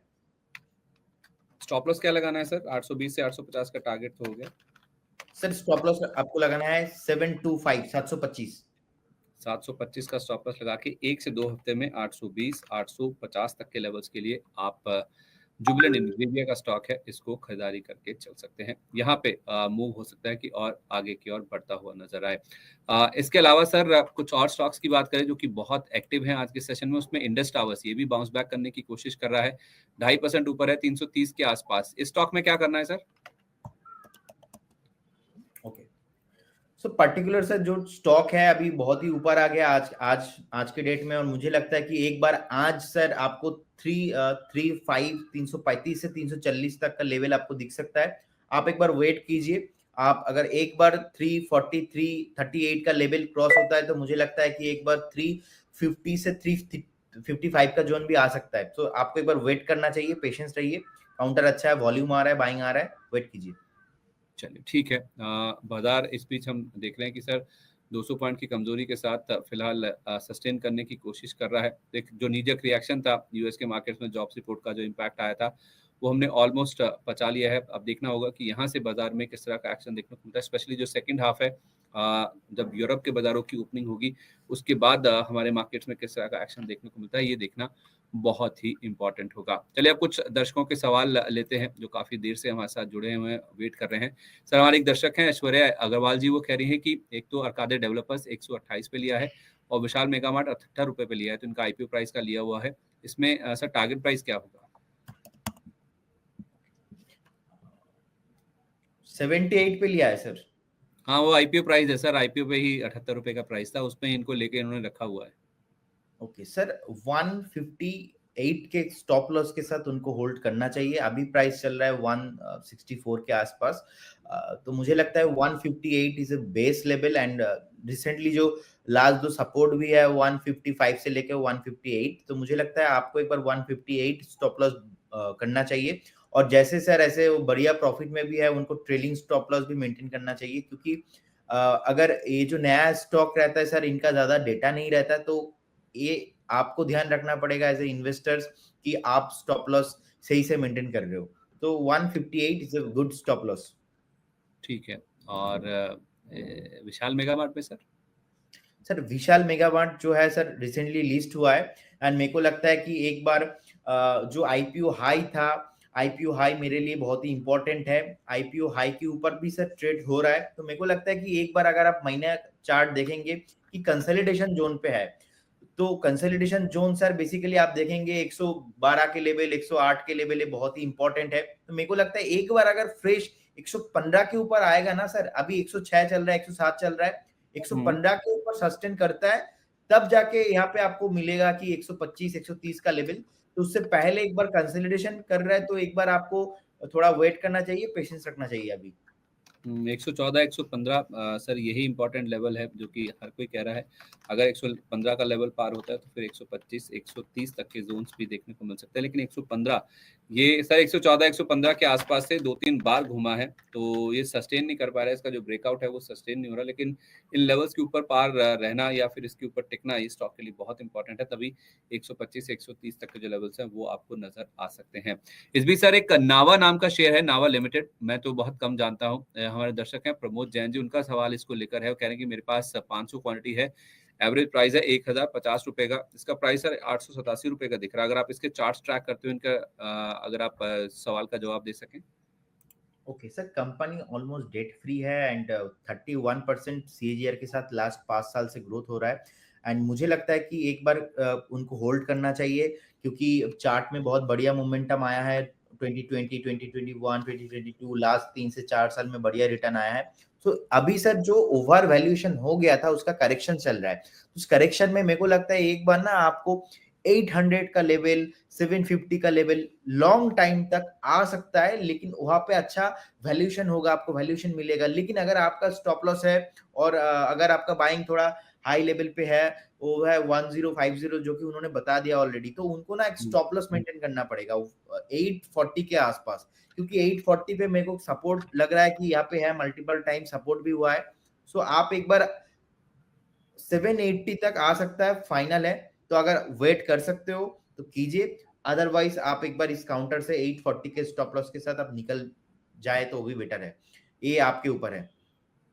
ठीक है सर, टाइम टेक्नो प्लस, इसका भी एक बार आप चार्ट देख लीजिए। हमारे एक दर्शक हैं ओमेश्वर नायक की, वो कह रहे हैं कि इस शेयर में स्टॉप लॉस ट्रिगर हो गया है, बने रहें या फिर निकल जाएं। हालांकि किस लेवल पे लिया था, कौन सा स्टॉप लॉस का लेवल इन्होंने लगाया था जो ट्रिगर हुआ, वो नहीं बताया है। लेकिन सर पूछ रहे हैं कि क्या स्टॉक से निकल जाना चाहिए। आज हालांकि कमजोर बाजार में 2% ऊपर है। डेफिनेटली सर नॉट, क्योंकि मुझे नहीं लगता चार्ट में सर एक अच्छा पैटर्न बनाया है। और सर मैं एक अच्छा सा डेटा आपको बता दूं, 2023 जून के बाद कभी भी स्टॉक ने अपना वीकली जो एवरेज प्राइस है उसका ब्रेकडाउन नहीं दिया। कंसिस्टेंसी से एक बार जो कंसोलिडेशन और उसके बाद साइकिलिंग पैटर्न और उसके बाद ब्रेकआउट, ऐसा चलता है सर स्टॉक में। सो अभी जो है कंसोलिडेशन हुआ था और अभी लोअर जोन पे है और अच्छा खासा बाइंग जोन पे भी है। सो इमीडिएट बेसिस पे सर मेरे को लगता है कि एक बार कंपनी सपोर्ट लेगा। अभी 425 के आसपास चल रहा है, मुझे लगता है 410 412 एक सपोर्ट है। यहाँ से इस बीच कंपनी घूम सकता है और ऊपर के लेवल फिर से आ सकता है। तो आपको डेफिनेटली होल्ड करना चाहिए इस पर्टिकुलर काउंटर को। और सर ऐसा चार्ट बहुत ही कम मिलता है कि ऐसा कंसोलिडेशन उसके बाद ऐसा ग्रोथ।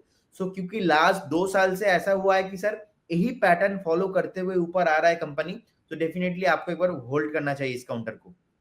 ठीक है, टाइम टेक्नो प्लस, इसको आप होल्ड करके चल सकते हैं।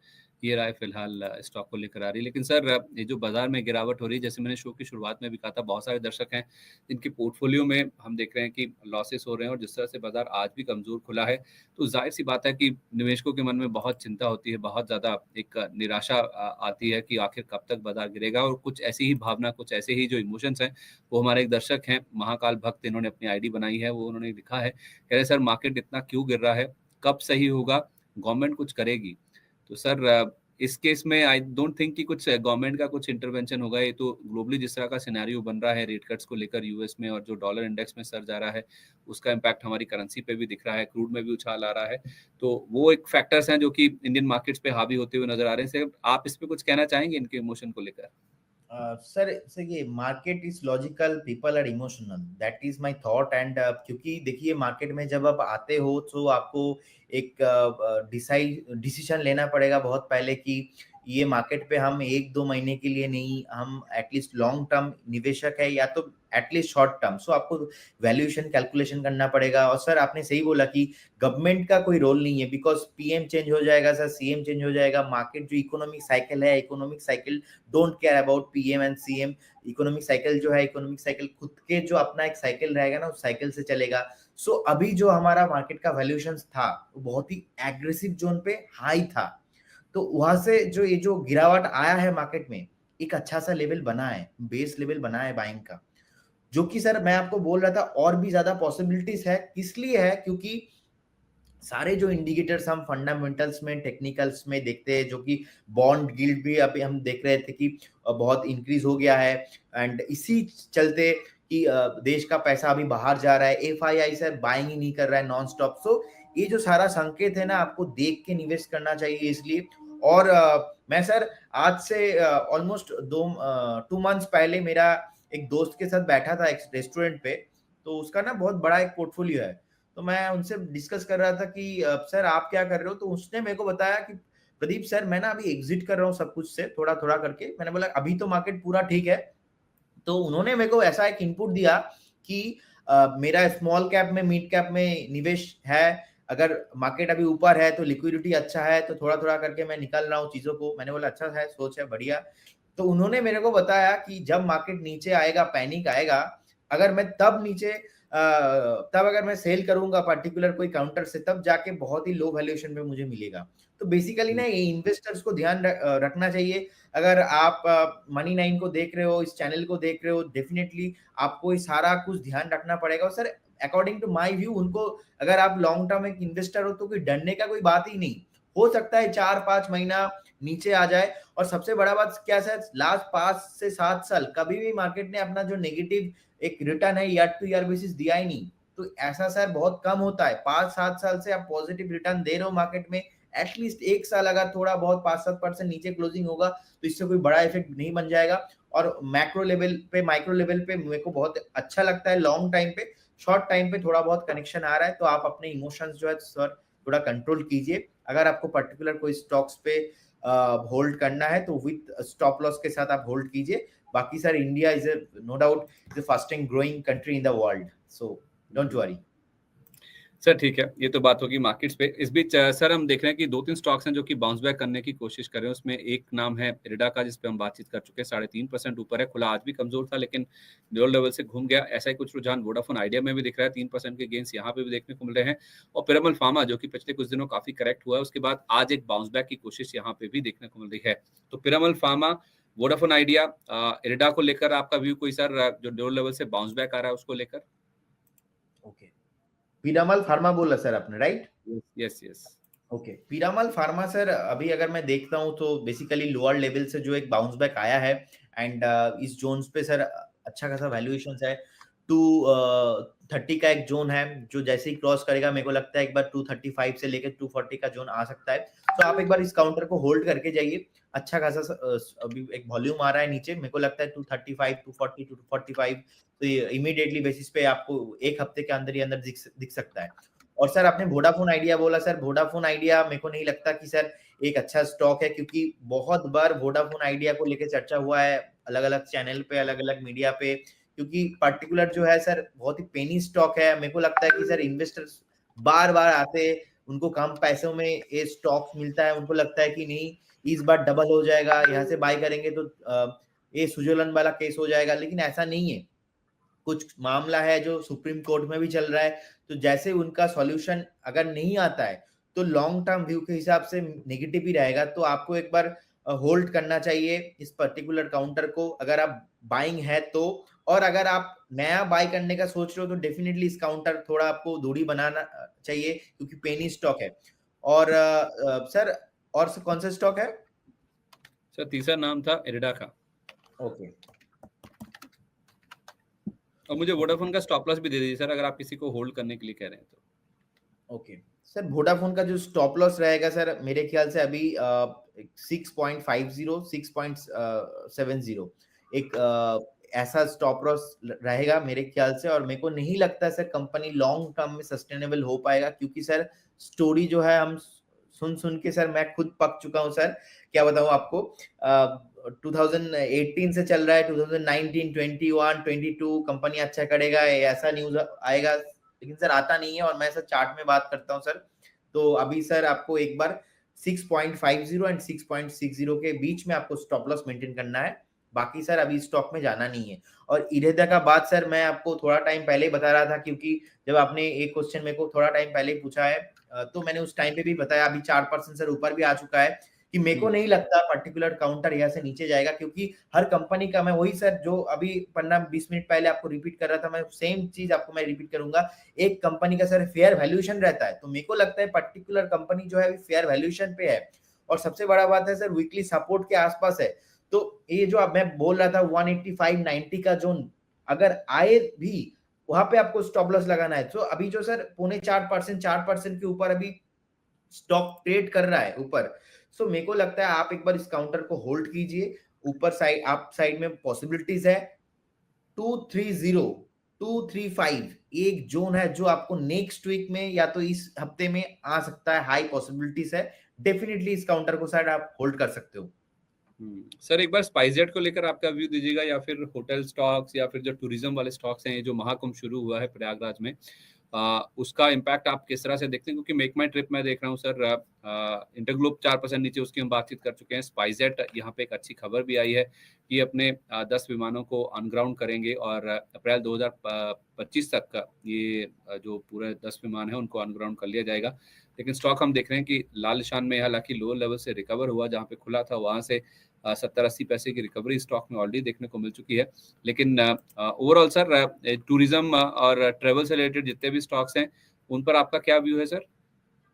सर टूरिज्म ट्रैवल को लेके मैं पॉजिटिव हूँ, लेकिन पर्टिकुलर अगर आप स्पाइसजेट का बात बोलेंगे सर, 49.50 के आसपास अभी ट्रेडिंग हो रहा है सर। इसमें भी सर बहुत सारा न्यूज आया था, आज से 3 साल 4 साल से आ रहा है कंटिन्यूअसली सर, कंपनी ने रिटर्न नहीं दिया। सो मेरे को यही सलाह रहेगा सर पर्टिकुलर इस काउंटर से थोड़ा दूरी बना के रहे।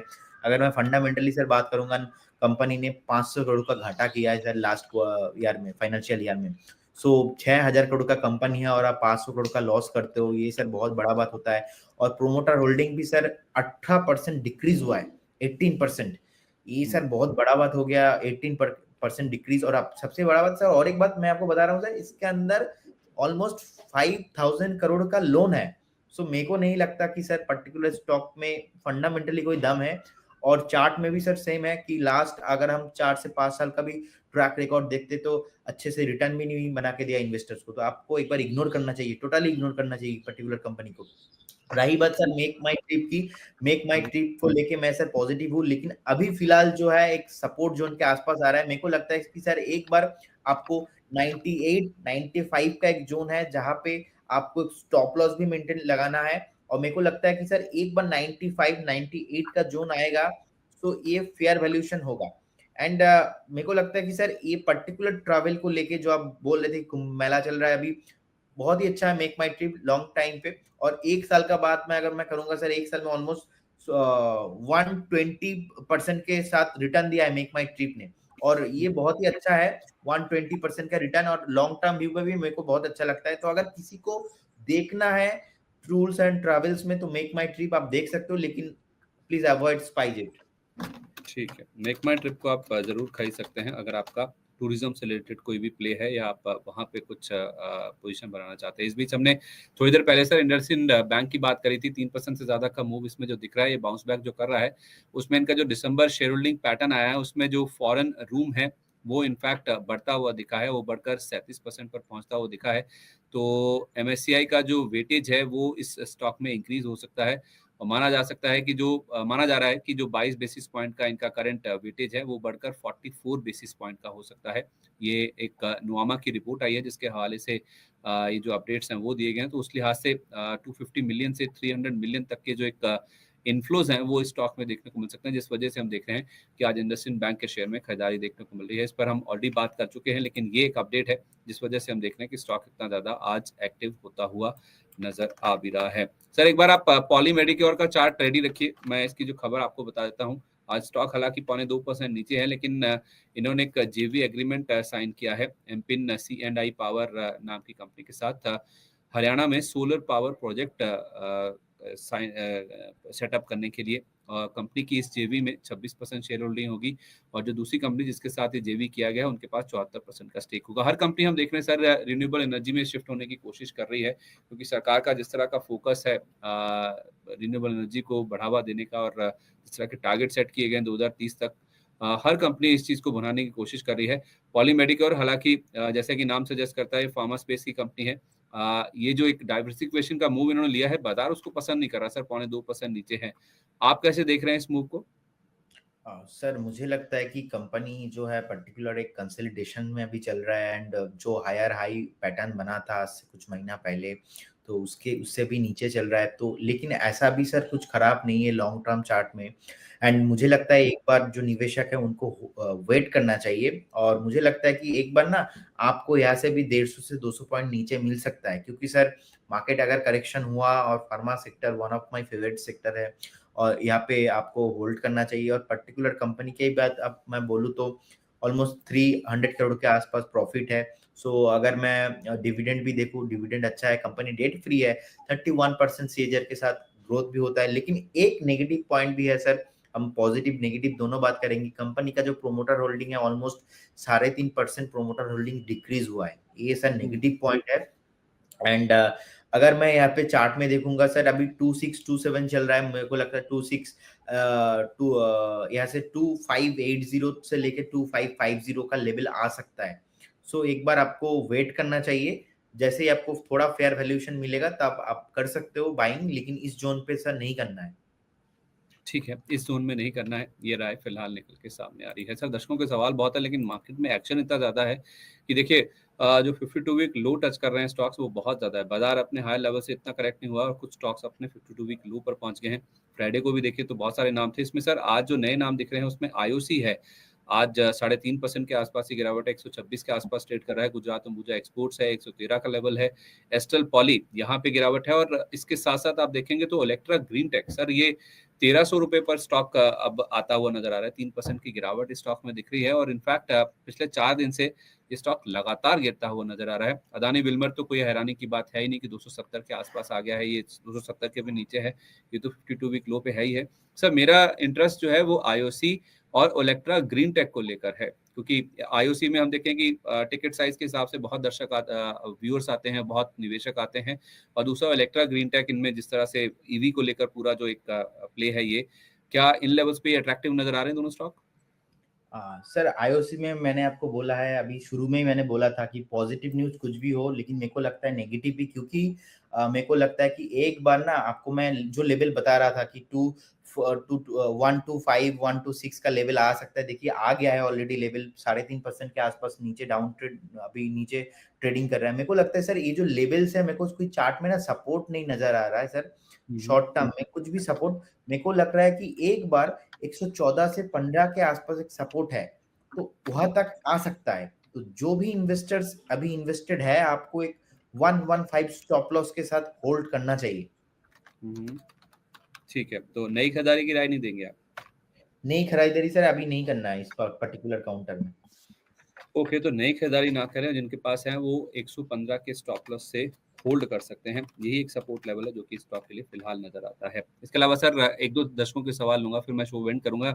9:53 हो गए सर, टाइम पता ही नहीं चला कहाँ बीत गया इतनी जल्दी जल्दी। बाजार में एक्शन इतना ज्यादा देखने को मिल रहा है।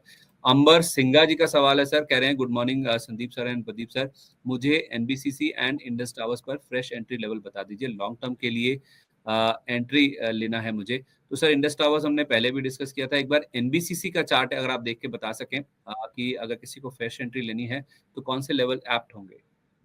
सर फ्रेश एंट्री अगर आपको लेना है 78 एंड 75 के एक अच्छा जोन है, सपोर्ट जोन है।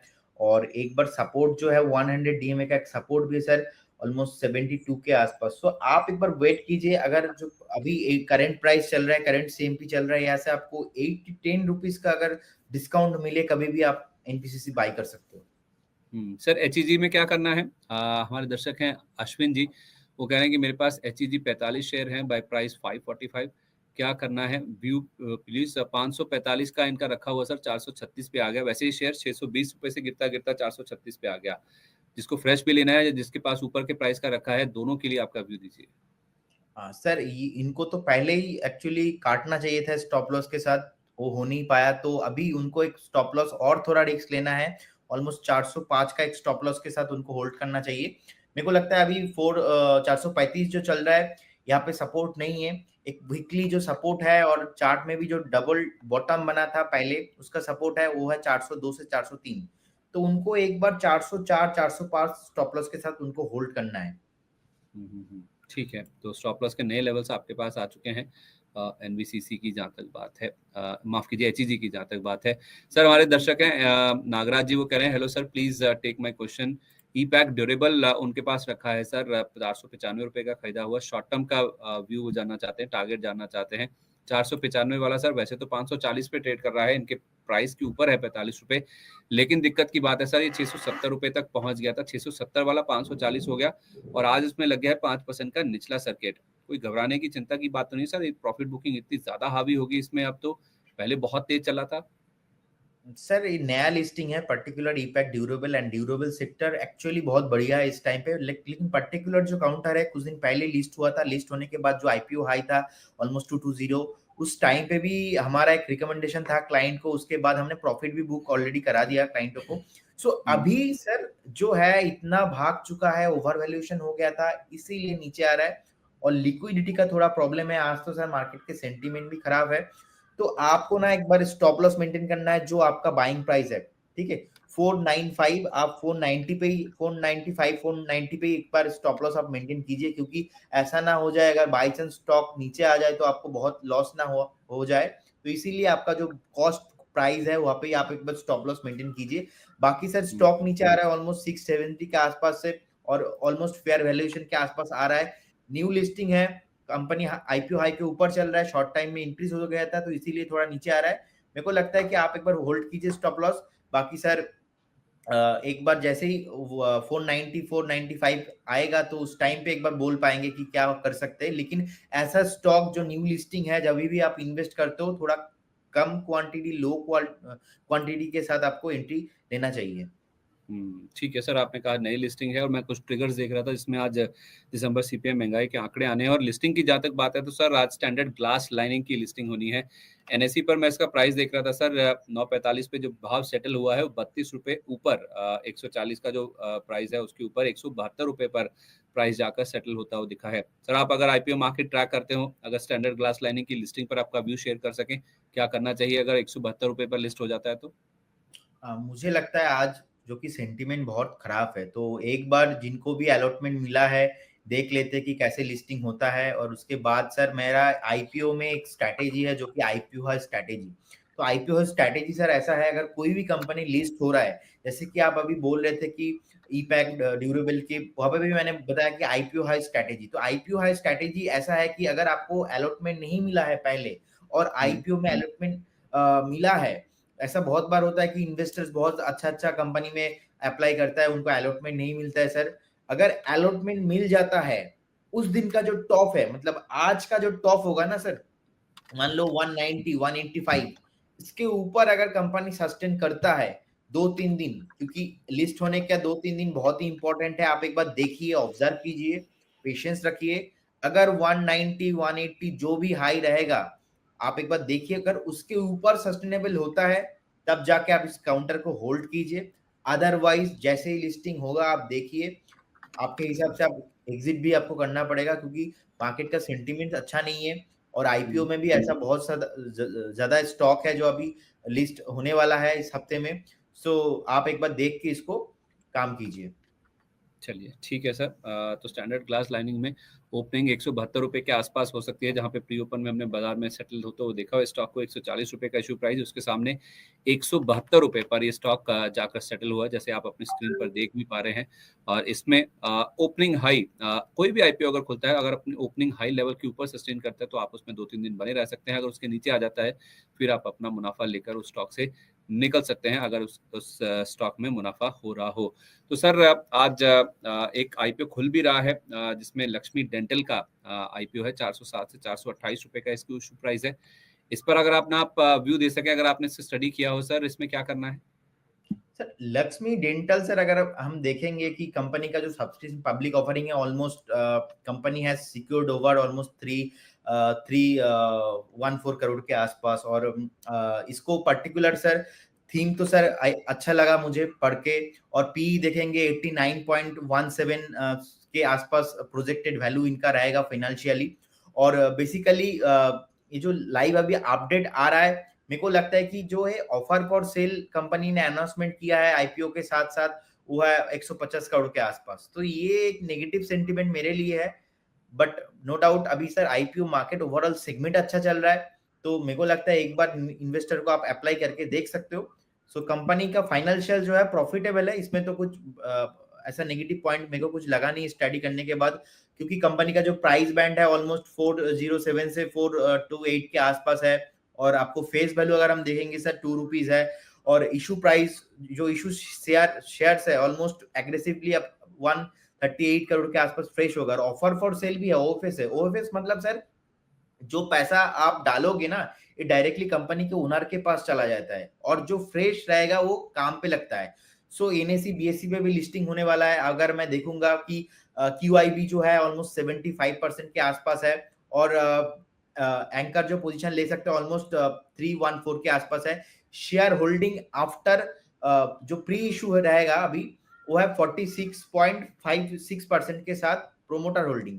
सो यही, अगर मैं फाइनेंशियल की भी बात करूंगा सर, सितंबर जो डेटा मेरे सामने दिख रहा है अभी, जो 158 करोड़ के आसपास सर इनका एसेट जो है था लास्ट अपडेटेड। और कंपेयर टू 2022 102 करोड़।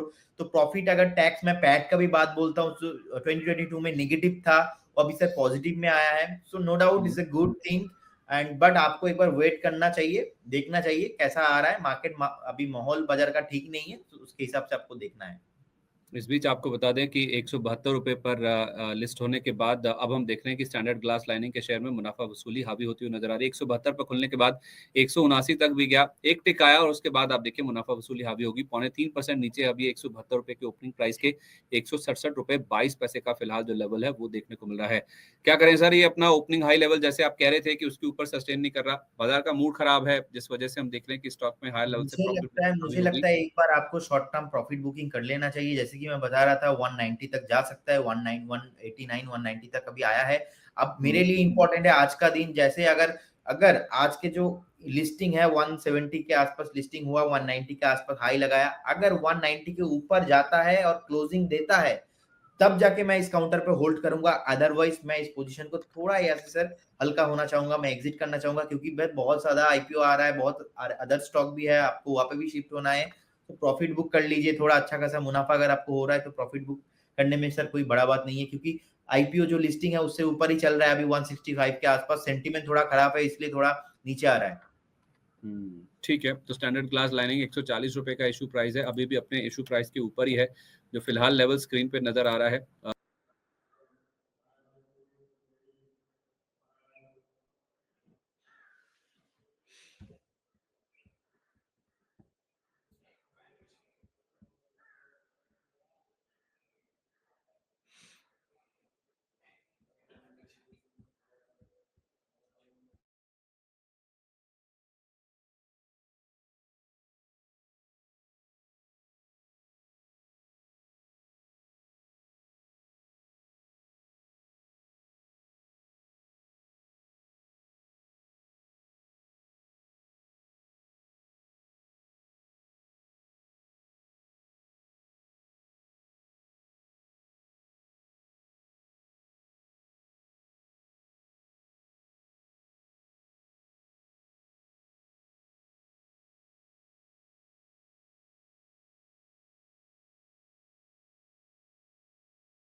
में आपको निकल जाना चाहिए। ये राय फिलहाल प्रदीप जी की ओर से निकल के सामने आ रही है। तो लिस्टिंग हुई है, लिस्टिंग अच्छी हुई, लेकिन उसके बाद मुनाफा वसूली हावी हुई और बाद में लोअर लेवल से स्टॉक में थोड़ी सी रिकवरी की भी कोशिश फिलहाल देखने को मिल रही है। इस बीच बहुत सारे दर्शक हैं सर, टाटा पावर को लेकर अपना सवाल पूछ रहे हैं। सर हमारे एक दर्शक हैं मारुति नंदन जो कह रहे हैं, सर 45 मिनट से क्वेश्चन भेज रहा हूँ, अब तो ले लो टाटा पावर 456 और एनटीपीसी 417 राय दिला दीजिए। टाटा पावर पे हम शो की शुरुआत में ही ऑलरेडी बात कर चुके हैं।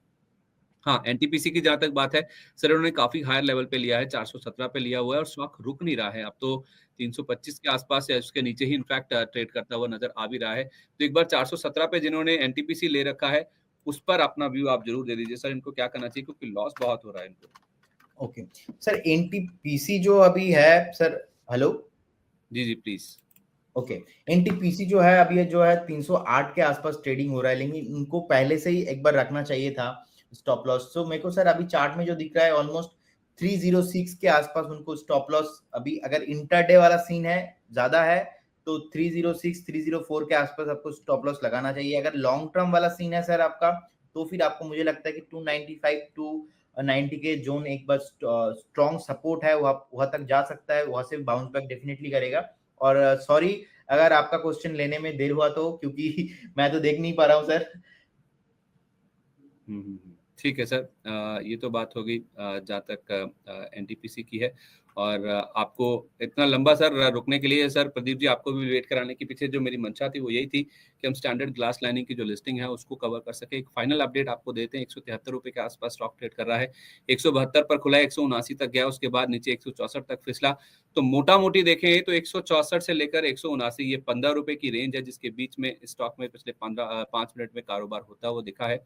तो अपना जो लिस्टिंग डे का हाई है 179 रुपए का, वो लगाने के बाद स्टॉक में मुनाफा वसूली हावी हुई, स्टॉक नीचे गिर गया, उसके बाद रिकवरी दिखा रहा है। लेकिन मैं फिर आपको बता देता हूँ कि प्रदीप सर कह रहे हैं कि स्टॉक में से आपको मुनाफा वसूली करके एक बार के लिए निकल जाना चाहिए। बहुत समय हो गया सर, माफी चाहता हूँ आपसे भी। और एक बात सर, और एक बात, अगर जी, किसी को होल्ड करना है आप होल्ड कर सकते हो, लेकिन आप 145 का स्टॉप लॉस रखिए। 145 थोड़ा, अगर आप बहुत रिस्की ट्रेडर हो, इन्वेस्टर हो, 145 stop loss is a good thing. मतलब आपका लॉस भी नहीं होगा, आपको आप होल्ड भी कर सकते हो, लेकिन आईपीओ हाई के ऊपर सस्टेनेबल होना है। अगर होता है तो आज के डे फुल है, आप एक बार वेट कीजिए, देखिए क्या रिएक्शन होता है, उसके बाद आप डिसीजन लीजिए। चलिए ठीक है। तो ओपनिंग हाई के ऊपर टिकता है तो फिर उसमें बने रहना है, लेकिन फिलहाल के लिए आप इस स्टॉक से मुनाफा वसूली करके चल सकते हैं। अगर आपको बने ही रहना है तो 145 रुपए का आप यहाँ पे स्टॉप लॉस रख लीजिए। सर मैं आपसे कह रहा था, मैं माफी चाहता हूँ, आपका ज्यादा समय मैंने लिया, अपने दर्शकों की सुविधा के लिए मैंने लिस्टिंग को कवर करने के लिए किया। सर आपने एक जुबिलेंट इंग्रेविया बताया था अपने पिक के तौर पर, कोई और भी स्टॉक है जो कि आपके रडार पर है जो आप शेयर करना चाहेंगे जाने से पहले? सर एक कंपनी जो है मुझे अच्छा लग रहा है, क्योंकि अभी एक अच्छा वैल्यूएशन पे है, एसबीआई इंश्योरेंस, ठीक है, एसबीआई लाइफ जो है।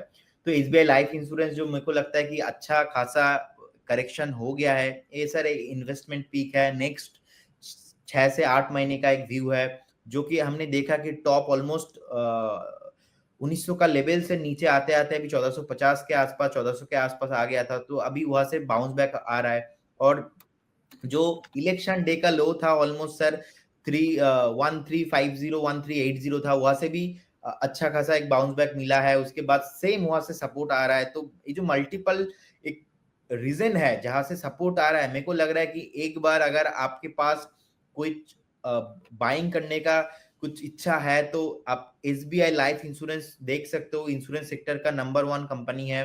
एंड जितना मार्केट नीचे आएगा, जितना मार्केट में सेंटीमेंट खराब होगा, फार्मा इंश्योरेंस उतना चलेंगे। सो मेरे को लगता है कि सर एक बार ना आप यहाँ से बाइंग कर सकते हो। मेरा टारगेट जो रहेगा लॉन्ग टर्म में 1580 एंड 1660, ये दोनों टारगेट 1580 1660, ये दोनों टारगेट मेरा रहेगा नेक्स्ट 5 to 8 मंथ के लिए। एंड मेरा जो स्टॉप लॉस है सर, यहाँ से रहेगा मेरा स्टॉप लॉस 1340 का स्टॉप लॉस रहेगा, 1340 इज माय स्टॉप लॉस। तो अगर आपका एक व्यू है 5 to 6 मंथ, आप इस पर्टिकुलर काउंटर को ले सकते हो। ओके, तो 2 स्टॉक्स हो गए, एक तो है जुबिलेंट इंग्रेविया जहाँ पे लेवल्स आपको पहले भी शेयर किए गए थे। अब दूसरा नाम उन्होंने जो बताया है वो है एसबीआई लाइफ का, 1580 1660 रुपए का ये टारगेट प्राइस है। पहला टारगेट 1580, दूसरा 1660। इसमें स्टॉप लॉस आपको रखना है 1340 रुपए का, लेकिन ध्यान रखिए अगर आपका 5 से 6 महीने का व्यू है तो ही आप इस स्टॉक में एंटर कीजिए, जहां पे 1580 पहला टारगेट, 1660 रुपए दूसरा टारगेट होगा, 1340 रुपए का आपको इसमें स्टॉप लॉस भी जरूर लगा के चलना है। जुबिलेंट इंग्रेविया वो भी हम आपके सामने लाने की कोशिश करेंगे, वो भी स्टॉक सर ने बताया था कि यहाँ पे आप खरीदारी करके चल सकते हैं। बहुत धन्यवाद sir, thank you so much and sorry once again आपको इतना समय मैंने वेट कराया। सर जाने से जो आप शेयर करना चाहेंगे? सर एक डिस्क्लेमर है, जो भी मैंने स्टॉक यहाँ पे शो के दौरान डिस्कस किया है ये मेरा पर्सनल पोर्टफोलियो या तो मेरा फैमिली के पोर्टफोलियो नहीं है, किसी का भी मेरा जो एनालिस्ट है कंपनी में उनके पास भी नहीं है। सो आप एक बार देखिए, आपका पोजीशन साइजिंग, रिस्क प्रोफाइल देखिए, आपके फाइनेंशियल एडवाइजर के सलाह लेके ही आप निवेश कीजिए।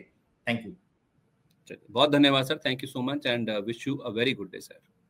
Thank you. चलिए तो ओपनिंग बस को हम यहीं पे समेटते हैं, लेकिन बहुत सारे दर्शक हैं जिनके सवाल अभी भी रह गए, तो काफी नाराजगी भी जाहिर कर रहे हैं। राजेश बहेरा जी है, कह रहे हैं 30 मिनट से आप मैं कह रहा हूँ मेरा सवाल नहीं ले रहे हैं, पूना वाला फिनकॉप पे अपना सवाल पूछ रहे हैं। तो राजेश जी आपका सवाल हम शाम को आप हमारे साथ 3:45 जुड़िएगा, उसमें लेने की कोशिश करेंगे। साहिबा सैयद जी भी कह रही हैं कि आप मेरा सवाल क्यों नहीं ले रहे हैं, और इनका सवाल जो है वो शायद ये पूछ रही हैं JWL को लेकर, तो ये भी एक सवाल है जिसको हम एड्रेस करने की कोशिश करेंगे। आयुष्मान त्रिपाठी जी हैं, SCI को लेकर अपना सवाल पूछे, तो सर 3:45 बजे आप हमारे साथ क्लोजिंग बज में जुड़िएगा, आपके सारे सवालों के जवाब देने की कोशिश करते हैं। माफी चाहता हूँ थोड़ा समय कम था, आज लिस्टिंग भी कवर करनी थी, उसके साथ साथ मार्केट में भी बहुत ज्यादा एक्शन था, तो जितने भी एक्शन वाले स्टॉक्स हैं ज्यादा लोगों को एड्रेस करने की कोशिश रहती है, जो ज्यादा स्टॉक्स लोगों के पोर्टफोलियो में होते हैं उनको हम ज्यादा फोकस करने की कोशिश करते हैं। इसलिए हो सकता है कि आपके सवाल लेना हम भूल गए हों, छूट गए हों, या फिर समय नहीं मिल पाया होगा, तो उसके लिए माफी चाहते हैं, लेकिन आपके सवाल हम 3:45 बजे क्लोजिंग बज में लेने की कोशिश करेंगे। आज हमारे साथ नितिलेश पावस्कर जी जुड़ेंगे, उनसे जानेंगे आपके सवालों के जवाब। तब तक आप हमारे साथ बने रहिए, पूरे दिन भर का हाल आपके लिए लेके आएंगे क्लोजिंग बज में 3:45 बजे। तब तक के लिए मुझे आप इजाजत दीजिए, नमस्कार।